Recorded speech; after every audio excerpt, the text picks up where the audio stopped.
Thank you mister chairman. वैसे तो मेरी speech honourable minister parliamentary affairs ने कल के लिए रखी थी, लेकिन जिस तरीके की गुफ्तगू और बातचीत ताज्जुब से भरी जाती इश्यूज पे भरी तकरीर यहाँ पे इस ऐवान में अफसोस के साथ हुई है, तो मैंने मिनिस्टर पार्लियामेंट्री अफेयर्स से गुजारिश की कि मुझे मौका दें, मैं इसका जवाब दूं।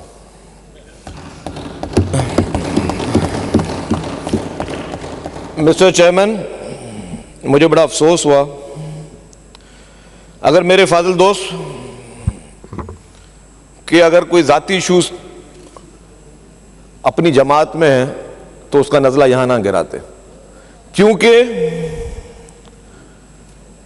हम समझते हैं कि हमने अभी तक एक अच्छे इत्तेहादी होने का सबूत दिया है, एक दूसरे को अकोमोडेट करने का सबूत दिया है, क्योंकि हमारी लीडरशिप का कहना यही है कि तमाम पॉलिटिकल पार्टीज को साथ लेकर चलें। लेकिन अगर इस ऐवान में बैठकर नफरत से भरी गुफ्तगू, तासुब से भरी गुफ्तगू होगी तो डेफिनेटली जवाब तो फिर बनता है। फिर ऐसा तो नहीं हो सकता कि हम किसी चीज का जवाब ना दें। सर, मैंने ऑनेस्टली स्पीकिंग उसके पॉइंट सारे नोट नहीं किए, लेकिन जो जो याद आते जाएंगे फिर मैं उनका जवाब देता रहूंगा। मुख्तलिफ महकमों की बातचीत हुई। सर, यह बात भी हुई, मैं एग्रीकल्चर से स्टार्ट करता हूं, कि 2000 रुपए था गंदम का रेट और हुकूमत सिंध ने 4000 रुपए कर दिया, और जिसका फायदा जो है वो किसी गरीब को नहीं होता, वो फायदा वडेरों को होता है। सर, शायद आपको पता हो, और उस तरफ भी जो लोग बैठे हुए ना, उस कोने में, उनको भी पता होगा कि जो आप लोग फसल बोते हो उसमें आपका 50% पार्टनर कौन होता है? बताएं आप लोग बताएं। सर, किसान होता है। यह वाहिद फायदा है जो किसान को मिलता है। पूरे पाकिस्तान में क्या पूरी दुनिया में कोई ऐसा कारोबार नहीं है जिसमें कोई मिल का मालिक, कोई इंडस्ट्री का मालिक 50% शेयर जो है वो किसान को देता है। यह वाहिद एग्रीकल्चर बिजनेस है जिसमें अगर चाहे शुगर कैन हो, चाहे गंदम हो, चाहे कोई भी फसल हो, उसमें 50% शेयर उस किसान को मिलता है। इन्वेस्टमेंट सारी उस जमींदार की होती है, और जो भी उसका रिजल्ट होता है इन्वेस्टमेंट काट के टोटल 100% जो उसका प्रॉफिट है वो उस किसान को मिलता है। हमारे दोस्तों को पता ही नहीं, यहां पे पता नहीं किस तरह की गुफ्तगू की जा रही है। दूसरा, सर, अगर यह फैसला हम ना करते कि 2200 रुपए से बढ़ाकर 4000 रुपए गंदम क्यों की गई, अगर यह फैसला ना होता तो मैं कुछ अपने पढ़े लिखे दोस्तों को समझाना चाहता हूं, बताना चाहता हूं कि अगर यह फैसला ना होता तो आज यहां पे सब गंदम नहीं उग रही होती, हमारे मुल्क में फूड का क्राइसिस हो रहा होता। किसी को यह पता है कि जो सैलाब आया था, जो तबाहकारियां हुई थी, बड़ी सर बात होती है रूरल की और अर्बन की। किसी ने उस रूरल एरिया में जाके देखा है, लोगों के घर उजड़ गए। 21 लाख मकान सर गिरे, 21 लाख मकान। वो 21 लाख मकान कौन बना रहा है? वो पाकिस्तान पीपुल्स पार्टी की सिंध हुकूमत बनाने जा रही है। 21 लाख लोगों का 21 लाख मकान, तो कितनी पॉपुलेशन गई होगी वहां की? करोड़ से ज्यादा लोग अगर बेघर हो तो वो काम कौन कर रहा है? वो पाकिस्तान पीपुल्स पार्टी की सिंध हुकूमत। उनको पाकिस्तान की क्या, दुनिया की हिस्ट्री में बुलाएं, आप गूगल करें, आप सारे नंबर चेक करें, पूरी दुनिया की हिस्ट्री में इतनी बड़ी कैटास्ट्रॉफी में किसी ने 21 लाख मकान बना के दिए। अगर बनाने जा रही है तो वो पाकिस्तान पीपुल्स पार्टी की हुकूमत सिंध बनाने की जा रही है। क्या उनको छोड़ दें? उनको बेयार और मददगार छोड़ दें कि खुले आसमान के तहत बीच में देखें? जी please, no cross talking please, order in the house. बड़ा मेहरबानी जी, बड़े तहम्मुल के साथ हमने वो नफरत भरी तकरीरें सुनी है। अब बड़ा मेहरबानी तो तहम्मुल के साथ हकायक सुनिएगा। मैं नफरत भरी तकरीर नहीं करूंगा। मेरी पार्टी ने मुझे नहीं कहा कि खुदा न खादा तासुब से भरी, नफरत से भरी तकरीर करूं, लेकिन मेरी बात जरा गौर से सुनिएगा। सर, दूसरी बात, मैंने आपको कहा 21 लाख लोगों को घर बना के दे रही है पाकिस्तान पीपुल्स पार्टी की सिंध हुकूमत। अच्छा, मैं ये बात कर रहा था कि अगर ये 4,000 रेट ना किया जाता। सर लास्ट टाइम क्या हुआ पता है आपको? जब सैलाब आया, गंदुम आपकी जब सारे फसलें डूब गई तो गंदुम भी डूब गई। आपने गंदुम इंपोर्ट की। जो गंदुम इंपोर्ट की वो कितने की 9,000 रुपए टन में आपने गंदुम इंपोर्ट की।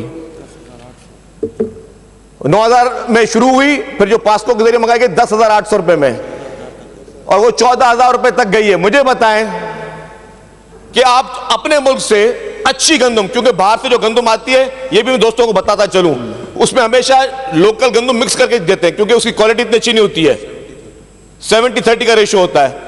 तो मुझे बताएं, आप 10,000 या 14,000 रुपए की गंदुम बाहर से मंगाएं, अपने जराए मुबादला बाहर भेजें, वो बेहतर है कि अपने मुल्क में अपने किसान को आप 4,000 रुपए रेट दें? क्या ज्यादा बेहतर है? सर ये इसके लिए नॉलेज चाहिए, इन सारी बातों के लिए आपको इंफॉर्मेशन चाहिए। ये इस तरह नहीं हो सकता कि आप बगैर इंफॉर्मेशन के आप ये सारी बातें करते रहें। इसके साथ साथ बात हुई नकली मैंडेट की। पॉइंट मुझे बता दीजिए क्या जो पॉइंट नकली मैंडेट की जो बात हुई। सर बल्दियात के इलेक्शन हो रहे थे, ठीक है, किसने बोला था एमक्यूएम को बायकॉट करे? किसने एमक्यूएम को कहा था कि बायकॉट करे? सर बताएं। हमने तो नहीं कहा था एमक्यूएम को कि बायकॉट करें जी।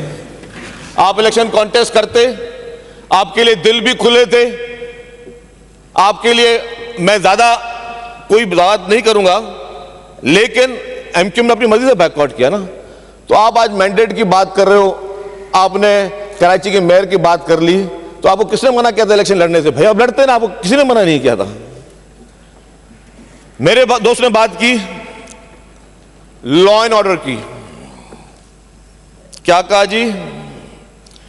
कराची में स्ट्रीट क्राइम है। मैं मानता हूं स्ट्रीट क्राइम है, लेकिन अल्हम्दुलिल्लाह कराची में हड़तालें नहीं होती, कराची में बोरी बंद लाशें नहीं मिलती, कराची में अब गाड़ियां नहीं जलती। जिन्होंने जलाई 2-4 दिन के लिए उनके साथ कर लिया। कराची में दहशतगर्दी नहीं होती, कराची में भत्ता नहीं लिया जाता। तो मेरे दोस्त जो फरमा रहे थे कि जी कराची के लॉ एंड ऑर्डर खराब है, सर बिल्कुल इंप्रूवमेंट की कोशिश की जा रही है। सेंसस की बात की मेरे दोस्त ने, यस, ये वजीर आला सिंध जिन्होंने सबसे पहले सेंसस पे ऑब्जेक्शन किया, सबसे पहले। और अगर सेंसस में पॉपुलेशन रिवाइज हुई है तो वजीर आला सिंध के जाती इंटरेस्ट की वजह से हुई है, सिंध कैबिनेट की वजह से हुई है। हमारे दोस्तों को तो पता भी नहीं था, हमारे दोस्तों को तो पता भी नहीं था कि किस तरीके से सेंसस हो रहे हैं। ये हमने हर मौके पर एहतियात किया, और एक एक रिकॉर्ड, एक एक लेटर रिकॉर्ड का हिस्सा है, एक एक मीटिंग के मिनट रिकॉर्ड का हिस्सा है। अगर आप बोले कल की तारीख में मुकेश चावला साहब हमारे मिनिस्टर ये सारे डॉक्यूमेंट्स आपको दे दें, कितनी दफा सिंध हुकूमत ने एहतिजाज किया कि जी ये सेंसस ठीक नहीं हो रहे, हमें एहतिजाज है। लास्ट टाइम भी क्या हुआ, चले मैं बता दूं आपको। या तो आज हमारे फाजिल दोस्त जो फरमा रहे थे कि सेंसस में, मैं सवाल पूछता हूं अभी, और वहां से सीटों में बैठ पर बात भी हो रही, क्यों आपको सिर्फ इस सेंसस पे एतराज था या इससे पहले सेंसस पे एतराज था या नहीं था? जवाब दे दें मुझे।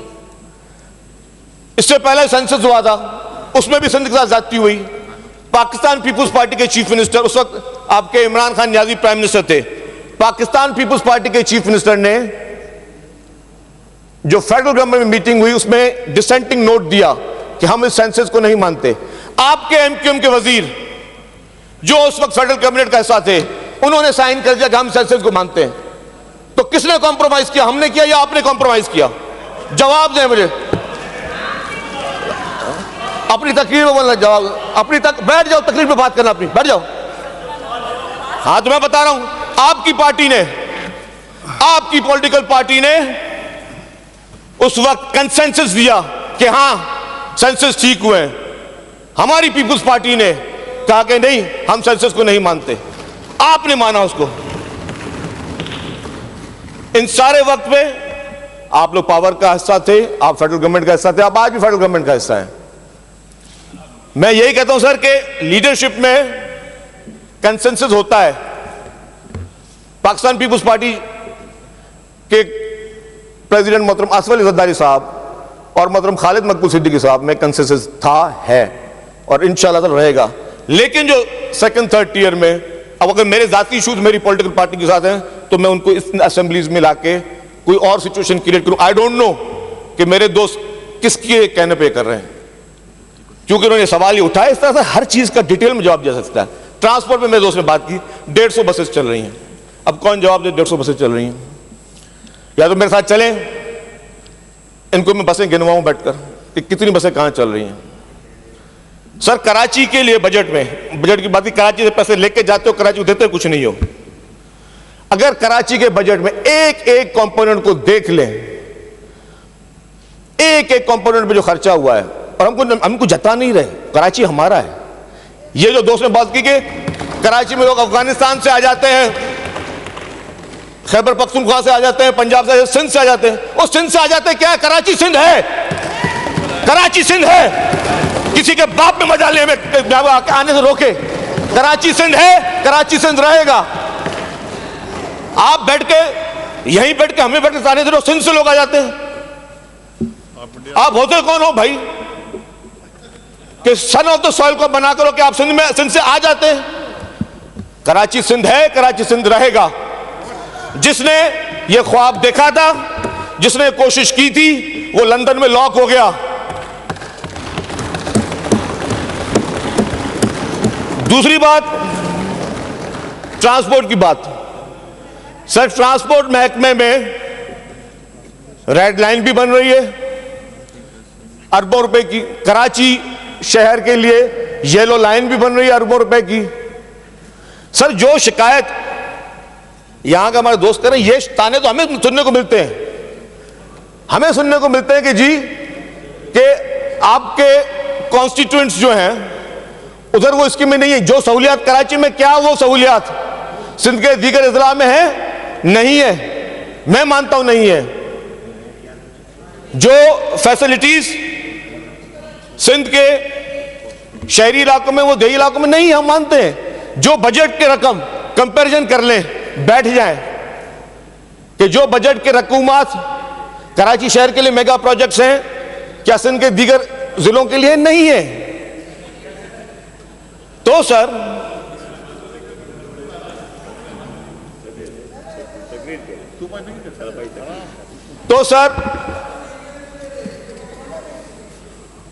अब देखें तो बैठे बैठे जो है ना, थोड़ी और से पहले क्या बोले थे मौजूद मेंबर, बात करने नहीं दूंगा, धमकी है धमकी।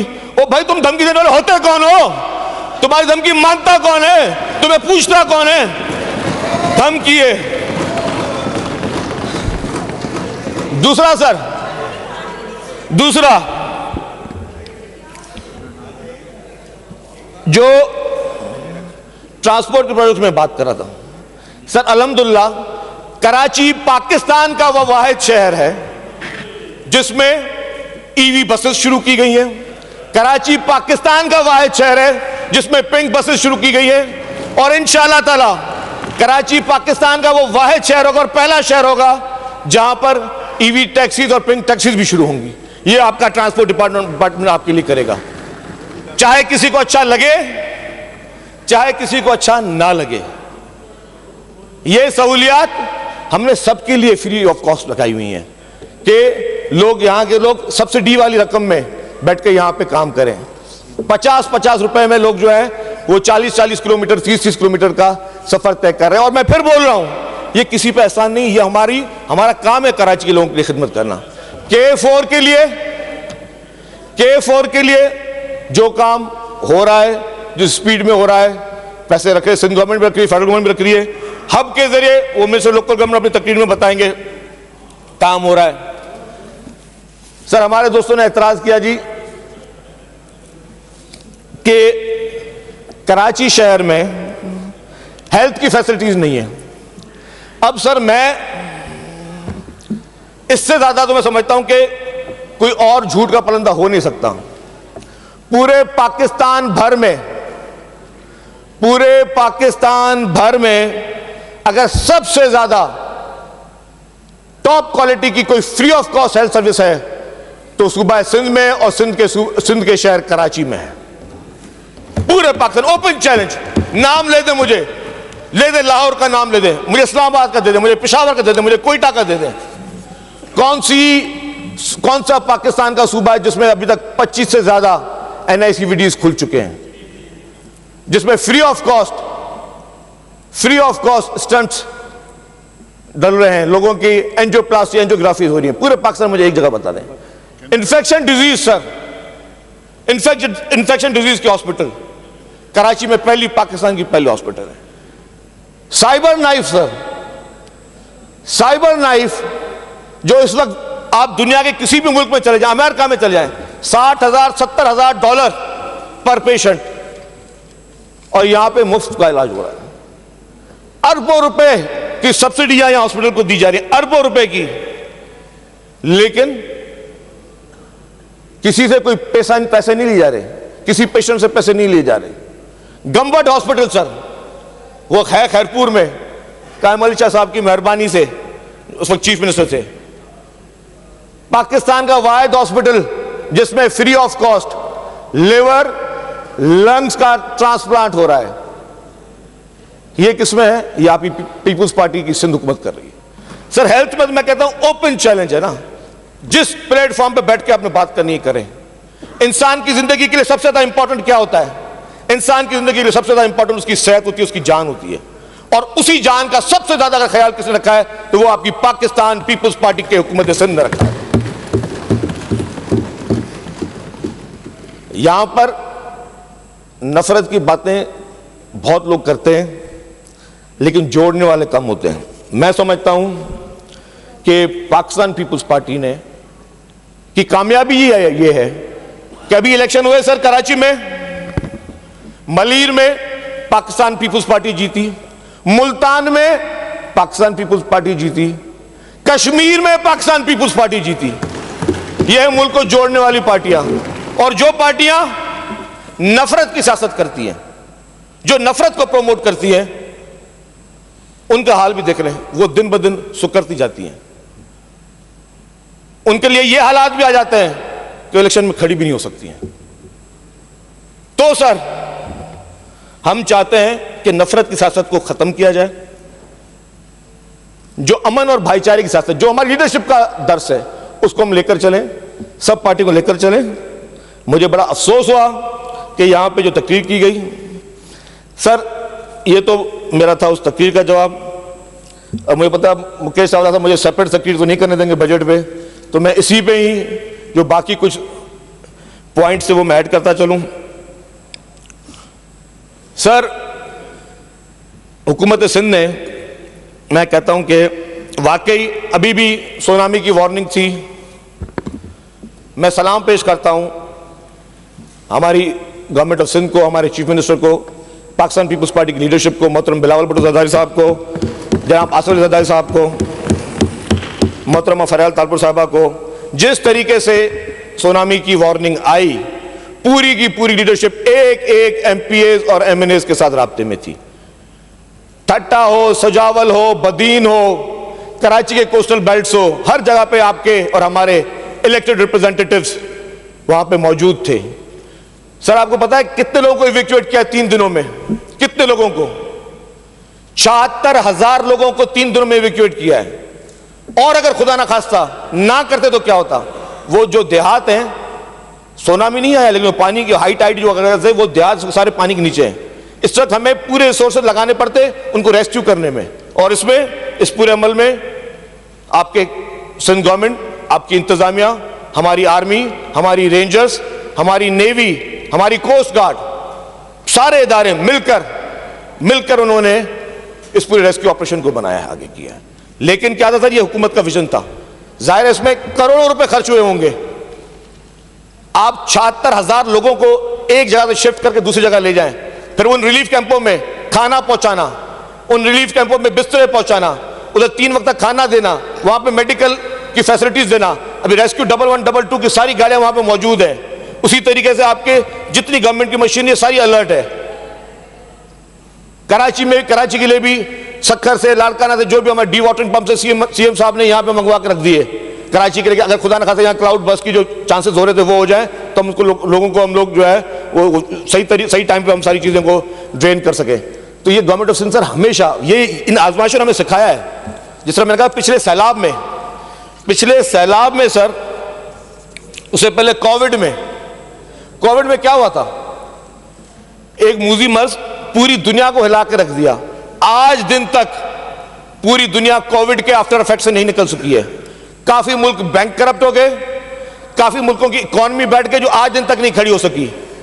आपके मुल्क में भी यही हुआ, लेकिन यही आपकी सिंध हुकूमत थी, ये आपकी सिंध हुकूमत है जिसने तमाम लोगों को ना सिर्फ रिलीफ दिया लेकिन आपकी हेल्थ फैसिलिटीज उस वक्त जिस तरीके से आपके एक्सपो सेंटर्स में ये बनाई गई, इसके कोविड के सेंटर्स बनाए गए, पूरे सिंध के हर जिले में बनाए गए, वैक्सीनेशंस मंगवाना, सब चीजें करना, ये सारा सिंध हुकूमत ने किया, अवाम के लिए किया, अवाम के पैसों से किया, अवाम के लिए किया, अवाम का पैसा अवाम के ऊपर खर्च किया। लेकिन जिसके रिलीफ, जैसा ये सैलाब की मैं बात कर रहा था, ये सैलाब बहुत बड़ी आफत थी, आपको भी पता है कि इसने क्या हशर कर जाते, लेकिन आपकी और हमारी सिंध हुकूमत ने लाखों अफराद को सर, लाखों अफराद को, बारिशें पड़ रही हैं, लकड़ियां गीली हैं, लोगों के पास खाने के लिए खुराक नहीं थी, जो भी पका पकाया खाना है, कुक्ड फूड, वो पहुंचाया सिंध हुकूमत ने। उसके बाद फिर राशन पहुंचाए, और ये नहीं 15-15 दिन के राशन देते रहे और फिर ये 3-3, 4-4 महीने तक पहुंचाते रहे। फिर वहां पे जो हेल्थ की फैसिलिटीज, टेंट्स, जो भी सामान देना था, हर चीज में सिंध हुकूमत ने बढ़ चढ़ कर किया। उसके बाद क्या हुआ सर, लोगों के, किसानों की जमीनें, फसलें सब तबाह बर्बाद हो गई। फिर क्या किया आपकी और हमारी सिंध हुकूमत ने, पीपुल्स पार्टी की सिंध हुकूमत ने उन किसानों को 5-5 हजार रुपए पर एकड़ दिए कि आप लोग गंदम की फसल लगाएं, वरना उनके पास तो बीज के पैसे भी नहीं थे, उनके पास तो खाद के पैसे भी नहीं थे। वो पैसे दिए 5-5 हजार रुपए पर एकड़ के जरिए कि जी लोग वापस अपने पैरों पे खड़े हो सके। ज़ाहिर है इस सारे कामों में वर्ल्ड बैंक की मदद शामिल हुई, जो घर बना रहे 21 लाख में वर्ल्ड बैंक की मदद शामिल है, लेकिन ये लोन सिंध हुकूमत नहीं उतारना है। लेकिन सर मुझे बताएं कि इतनी बड़ी आफत में इतना बड़ा काम कौन करता है जो आपकी पाकिस्तान पीपुल्स पार्टी की सिंध हुकूमत ने किया।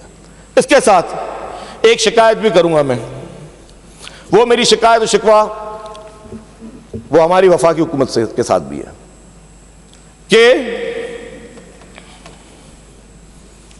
जो वादे किए गए कराची के लिए, पूरे सूबे के लिए, एक डेवलपमेंट के वादे थे, वो इस बजट में मुझे नजर नहीं आए। जो दूसरे अहम वादे थे उनसे भी इंपॉर्टेंट, वो इन सैलाब ज़दगान के साथ जो वादे थे वो पूरे नहीं हुए वफाकी हुकूमत की जानिब से। वफाकी हुकूमत की तरफ से ये क्या कहा गया था कि जी हम घर बनाने में भी अपना शेयर देंगे, मेजर शेयर सिंध हुकूमत का था, एक पोर्शन फेडरल गवर्नमेंट का था, वो नहीं दिया। जो लोगों को खाद खुराक के लिए जो पैसे, कैश पैसे दिए गए, उसके लिए भी जो वफाक ने वादा किया था वो पूरा नहीं किया। तो उससे शिकायत हमारी बनती है। वफाक की ये जिम्मेदारी है कि जो सिंध के ग्रीवेंसेस हैं, जो सिंध से वादे किए हुए हैं, उनको पूरा करें, क्योंकि ये बहुत बड़ा एक अजाब था, ये एक बहुत बड़ी मुसीबत और तकलीफ थी। इसमें अगर हम सब मिलकर उन मुतासरीन लोगों को, उन आफतज़दा लोगों को अगर हाथ बीच में छोड़ के जाए तो मुनासिब नहीं है। वफाक दे ना दे, मुझे इतना पता है, मेरी लीडरशिप का मुझे पता है कि कुछ भी करके उन बेबस लोगों को अकेला नहीं छोड़ेगी मेरी लीडरशिप। उन बेबस लोगों को सिंध हुकूमत अकेला नहीं छोड़ेगी। लेकिन हम उम्मीद करते हैं कि वजीर आजम साहब जो वादे यहां पे करके गए थे सैलाब ज़दगान के विजिट के दौरान, वो पूरे करेंगे। ज्यादा और मैं किसी चीज पे बात नहीं करूंगा, बस मेरा मकसद यही था कि जो हुकूमत सिंध ने एक अवाम दोस्त, हमेशा अवामी तरीके से बजट पेश किया है, और सर अवाम समझती है। अवाम अब तकरीरों पे नहीं चलती है। मैं अपनी तकरीर में कितने भी सोने के लोगों को पहाड़ दिखा दूं, सुरखाब के पर्द लगा दूं, लोग अब अमल करते हैं कि अमली काम क्या हुआ है। अमली काम यस हुआ है, अमली काम हुआ है। और अमली काम के नतीजे में सर आज बल्दियात में हम कराची भी जीते, हम हैदराबाद भी जीते, हम सखर भी जीते, हम मीरपुर खास भी जीते हैं। हमारे दोस्त ने कहा कि जी कि वो आपने डिस्ट्रिक्ट काउंसिल मिला दी। सर 2005 में क्या हुआ था जब आप हुकूमत के ड्राइविंग सीट पे बैठे थे मुशर्रफ के दौर में? नासिर शाह साहब क्या था उसमें? हाँ, उस वक्त भी क्या ये डिस्ट्रिक्ट काउंसिल साथ नहीं थी?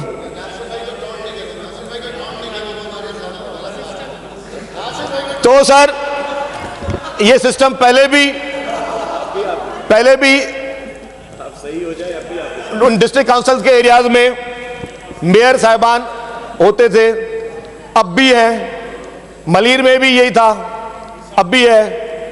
तो मेरे ख्याल से जो सबसे बेहतर तरीका यही है कि अपनी जो खामियां उससे बंदा सीखे, अपनी गलतियों से सीखे कि हाँ मुझ में गलती क्या है। अगर मेरे दोस्तों के साथ उनके साथ कोई प्रॉब्लम है तो अपनी गलती को खुद ठीक करें, अफाम व तफहीम के साथ ठीक करें। लेकिन सिर्फ सियासत चमकाने के लिए या खुदा न खासा दोबारा तासुब की आग बढ़ाने के लिए जिस तरह के यहाँ पे अल्फाज इस्तेमाल किए गए वो यकीनी तौर पर काबिल मज़म्मत हैं। मैं नहीं समझता कि इस मुल्क में मजीद अब खुदा न खासा कोई नफरत की आग ना ही बढ़ाई जाएगी, ना ही आज कल आपके कहने पे लोग उस आवाज़ पे चलेंगे। लोग समझदार हैं, लोगों को पता है कि सियासी नारों से या सिर्फ सियासत के बिना पर आप खामखा दोबारा कोई नफरत की आग बढ़ाएंगे तो लोग आपको लब्बैक नहीं कहेंगे। लोग हाँ जो अवाम की खिदमत करेगा, जो अवाम के लिए काम करेगा, जो अवाम के लिए दिन रात कोशिशें करेगा, लोग उसका साथ देंगे।